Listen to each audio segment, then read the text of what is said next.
The 6 gigahertz band represents a transformative opportunity to unlock the full potential of next-generation wireless technology.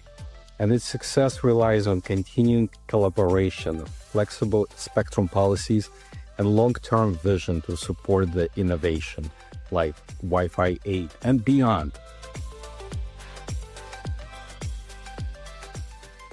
Hey, this is Martha DeGrasse here for Wi-Fi Alliance, and this is The Signal, our podcast where we bring you the inside track on Wi-Fi. These are smart conversations with industry leaders, and today we are super excited to have Alex roytblat. He is VP of Regulatory Affairs for the Wi-Fi Alliance, and we are going to learn about the 5-year anniversary of the FCC opening the 6 gigahertz band to Wi-Fi. Alex, we're very excited to have you here on the podcast. Martha, thank you. It's my pleasure being here. Well, this is an important 5-year anniversary. So much has happened since the 6 gigahertz band became available. Can you start off by just explaining to us why this was such a pivotal moment for Wi-Fi? Well, I would say that 5 years ago, the FCC decision to open the 6 gigahertz band was a watershed moment for Wi-Fi wireless connectivity. It was the most significant expansion of spectrum for Wi-Fi in decades, effectively doubling the spectrum for Wi-Fi in US and allowing this development of these wonderful technologies such as Wi-Fi 6E and Wi-Fi 7. With these technologies now we can provide multi-gigabit speed connectivity with ultra-low latency and improved reliability to unlock the transformative application across industries in enterprise and workspaces, healthcare and education, smart homes, IoT, industrial manufacturing, and so much more. So Wi-Fi has spurred the explosion of new devices, and 6 gigahertz is a key to that. Right. People all over the world are benefiting from 6 gigahertz, but there are and have been other users of the band. So tell us a little bit about some of the challenges that you faced 5 years ago persuading the FCC to open this band. I think the Wi-Fi Alliance really took a leading role here, right? That's true. And Martha, you got it exactly right. So one of the biggest hurdles was overcoming the opposition from incumbent services in the band. The regulators, as well as the incumbent operators, were concerned that allowing Wi-Fi into 6 gigahertz band would disrupt their operations because of the interference that may be caused. So we spent several years trying to convince everyone that there is a way to expand the use of this valuable natural resource called spectrum to allow Wi-Fi to operate there without causing disruptions to ongoing operations, which are extensive. And so now I'm happy to report that 5 years later, all is well. We are not getting any complaints of interference, and the industry is growing tremendously. So it's a good story. Okay, so how has 6 gigahertz changed the landscape for innovation, and what are some of the new use cases that have emerged with 6E and Wi-Fi 7?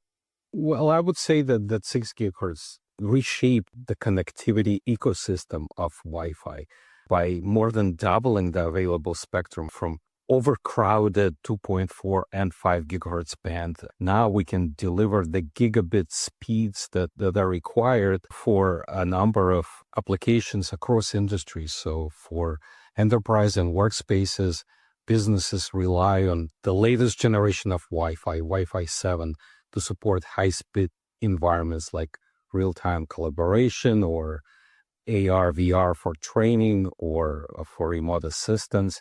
In healthcare, again, we're seeing telemedicine, diagnostic applications, immersive learning for medical students. We just recently completed a trial in Thailand where we demonstrated the capabilities of 6 gigahertz Wi-Fi in training medical students. And it's kind of incredible what we were able to accomplish collectively, of course. And, next generation home devices for enabling HD streaming or gaming automation. We're seeing a definite uptake in industrial manufacturing in factories where Industry 4.0 innovations for robotics, logistics, automation all that low latency connectivity is being provided by Wi-Fi. So lots and lots of exciting things happening in a Wi-Fi ecosystem. Absolutely. Are there any regulatory issues that are still being addressed around this here in the U.S.? Well, so in US, there were a number of decisions that FCC went through. So originally in 2020, they opened up the spectrum for indoor use and for standard power devices, which are higher power transmissions that can deploy outdoors under the control of the automated frequency coordination system.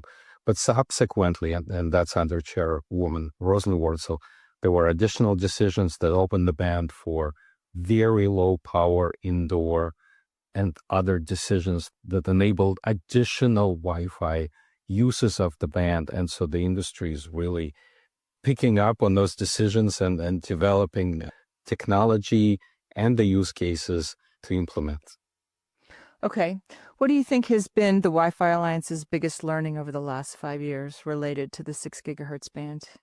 Well, the fact that we were able to bring the industry together. So again, Wi-Fi Alliance is a diverse organization of over 900 members, but we were able to align our members as an industry from every aspect of the Wi-Fi ecosystem, starting with the chip manufacturers and all the way to software implementers and of course the enterprise guys. And all of them were able to come together and convince the regulators of the benefits that can be realized, the socioeconomic benefits that can be realized with implementation of this latest generation of Wi-Fi that, of course, as any wireless technology, needs access to spectrum. The spectrum is the lifeblood for any wireless technology. And so by enabling this capability, the regulators and, of course, downstream, the population that they're trying to serve are benefiting from this. Okay, good. So you mentioned bringing different device makers, industry participants, and stakeholders together. Part of encouraging those companies, I think, to make devices that take advantage of the band is global adoption or global deregulation of the band. So can you kind of update us on where other countries are with this? Well, of course, and we as Wi-Fi Alliance have been engaging not just with the US FCC regulator, but around the world. We're definitely a global organization. And I'm happy to report that as of early this year, and I didn't count recently, but as of 2025, there are approximately 63 countries that have adopted either the full 6 gigahertz band or at least a portion for Wi-Fi use. And so that's certainly speaks to the momentum toward opening up the 6 gigahertz and underscores the widespread recognition of its potential to enhance wireless connectivity. So, of course, adoption varies between different countries with different priorities. Some of these countries are still debating whether to open the remaining 6 gigahertz band for Wi-Fi or to reserve it for possible future 5G or 6G deployments. But overall, I would say this has been, for a regulatory development, this has been a neck-breaking speed at which the regulators moved around the world. Right. Well, maybe part of that is that things went pretty well in the U.S. and other nations have seen that, perhaps. Well, certainly some of the competitive geopolitical aspects play into these decisions, and regulators quite often monitor developments in other countries. But I also would point out that the benefits are that Wi-Fi can deliver with access to 6 gigahertz are so obvious. And the fact that everyone uses Wi-Fi all the time. So it's not very difficult to sell the Wi-Fi as a concept, because I don't think anyone goes through a day without being on Wi-Fi network, at least for some time. And every device that anyone buys nowadays is equipped with some kind of Wi-Fi connectivity, everything from washing machines and refrigerators to cars to television sets and everything in between. So the regulators appreciate the need for Wi-Fi. They also appreciate the fact that Wi-Fi has been limited in the amount of spectrum. And while in the meantime, the demand and the users continue to grow. And so they're looking to enable that capability. And what does the Wi-Fi Alliance do in this country or in other countries to help ensure efficient and fair usage of the band? Because despite all those very obvious benefits that you mentioned, there are others using the band for other purposes.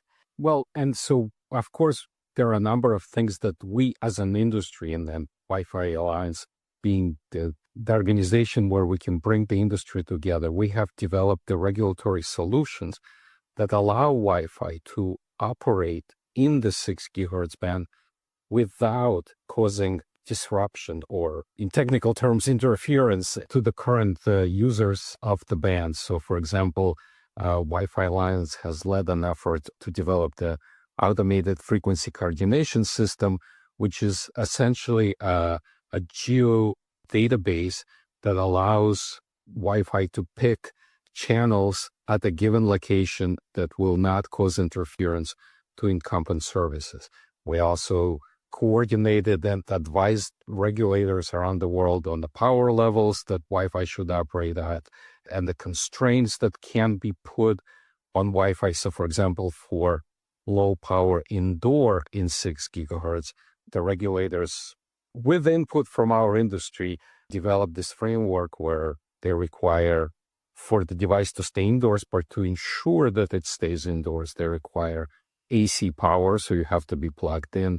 You cannot have a weatherized enclosure, so someone cannot just stretch their extension cord and put the device outside, because if it rains, it certainly would damage that device. And so these types of solutions are very innovative for the regulators, but we were able to develop them collectively as an industry. Excellent. Now, looking ahead, what are the next steps for maximizing the potential of the 6 gigahertz band? Well, there are so many, of course, as they say, predictions are difficult, particularly about the future. And so I know we again in Wi-Fi Alliance are already working on the subsequent generation, on the next generation of Wi-Fi 7, which most likely will be utilizing this band as well. And again, the use cases that we see coming down the road with artificial intelligence and enterprise deployments will be highly demanding for spectrum access. And so we will continue to work on ensuring that there is sufficient spectrum bandwidth that can support Wi-Fi, not just today, but also in the future. And what can stakeholders do to support this work, whether they be businesses or even consumers? Well, certainly being a regulatory policy guy, I would say call your local policymaker and ask for more Wi-Fi spectrum. But seriously, of course, continue to demonstrate that the capabilities of Wi-Fi and also the need for this additional spectrum. As I mentioned, even though we have this phenomenal progress around the world to accommodate the 6 gigahertz Wi-Fi, a number of countries are still reserving this spectrum, debating on how best to use it. But what happens is that they're shortchanging their population, because the latest generation of every smartphone, for example, is already equipped with 6 gigahertz Wi-Fi. And so as being US-based, my phone has that capability and I'm using it almost every minute. But in other countries, even though the consumers are paying for this capability in the devices that they buy, that capability is blocked by the regulators. And so I think that the industry and consumers and enterprises need to express their demand for this capability, which they're already have in their hands but cannot use it. Yeah, well, that's a very good point.